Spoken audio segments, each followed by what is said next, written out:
Hello friends, welcome to Binary Dose. आज की इस वीडियो में हम बात करेंगे डिजाइनिंग ऑफ एल्गोरिदम की। But before that, make sure like the video and subscribe to Binary dose.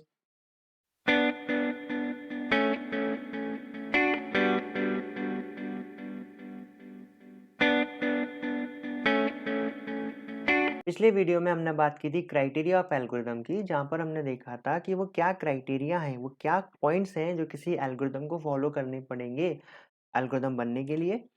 तो आज की वीडियो में हम बात करेंगे डिज़ाइनिंग ऑफ एल्गोरिदम की, कि वो क्या फेजेस हैं, क्या स्टेप्स हैं जिनको अगर हम फॉलो करेंगे बारीकी से तो हम एक एल्गोरिदम को डिज़ाइन कर पाएंगे। तो जिसमें जो पहला स्टेप है वो क्या है, अंडरस्टैंड द प्रॉब्लम। देखो, ये बात हमें बचपन से सिखाई जाती है। हम कोई भी प्रॉब्लम या कोई भी क्वेश्चन सॉल्व करते हैं तो टीचर हमेशा कहता है कि पहले प्रॉब्लम को ध्यान से पढ़ो, वरना होता कुछ है और हम सॉल्यूशन कुछ और कर कर आ जाते हैं। उसी तरह जब हम एल्गोरिदम को डिज़ाइन करेंगे तो हमें हमारा प्रॉब्लम स्टेटमेंट बहुत क्लियरली पता होना चाहिए। मान लीजिए एक एल्गोरिदम है, हमें एल्गोरिदम डिज़ाइन करना है जिसमें वो 3 नंबरों को कंपेयर करने की एल्गोरिदम हमें बनाना है। अब हमने एल्गोरिदम अच्छे से क्वेश्चन ही नहीं पढ़ा। अब हमें यही नहीं पता कि कंपैरिज़न नंबर्स में करना है, स्ट्रिंग में करना है, और पता चला कि कोई तो इतना महान है कि वो सॉर्टिंग की एल्गोरिदम बनाने लगा। ठीक है? तो पहले प्रॉब्लम को अच्छे से समझना है। बहुत टाइम लेना है वो प्रॉब्लम को समझना है। फिर सेकंड जो हम बात करेंगे वो है डिसीजन मेकिंग। कुछ डिसीजन लेने होंगे, जैसे कि कंप्यूटेशनल डिवाइसेस। हमें जिन डिवाइसेस में हमारी एल्गोरिदम रन होने वाली है उनकी कैपेबिलिटी पता होनी चाहिए कि वो कितने कैपेबल हैं। ठीक है? फिर हम कुछ एप्रोप्रिएट मेथड डिसाइड करेंगे जो कि हमें हमें एल्गोरिदम डिजाइन में हेल्प करेंगे।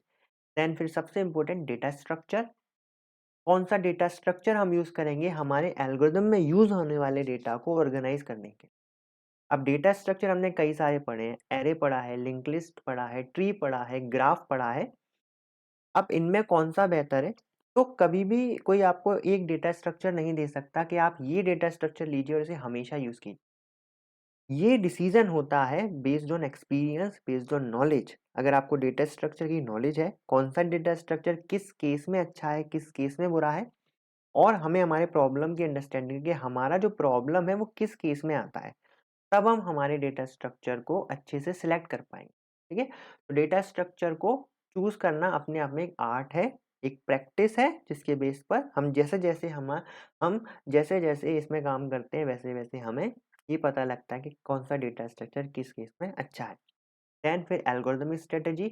बहुत सारी स्ट्रेटेजी पढ़ने वाले हैं हम इस कोर्स में, जैसे डिवाइड एंड कंकर, dynamic programming, greedy algorithm, back tracking, कई सारी स्ट्रेटेजी पढ़ेंगे। और फिर उसकी नॉलेज ले जाने के बाद हमें ये समझ में आएगा कि किस केस में कौन सा एल्गोरिदम स्ट्रेटेजी यूज होना चाहिए। इसके बाद हम हमारे एल्गोरिथम को स्पेसिफाई करेंगे, सारी स्टेप्स बताएंगे, कितने इनपुट लेगा, कितने आउटपुट जनरेट करेगा, सब कुछ।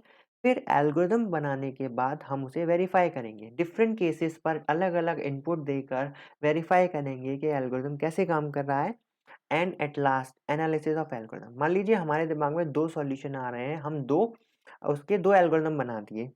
अब कौन सा बेस्ट है, इसके लिए हमें एनालिसिस करनी होती है। तो इस फेज में हम एनालिसिस करेंगे कि हमारी एल्गोरिदम कितना टाइम ले रही है, कितनी मेमोरी ले रही है, कितना डिस्क यूसेज कर रही है, वगैरह वगैरह।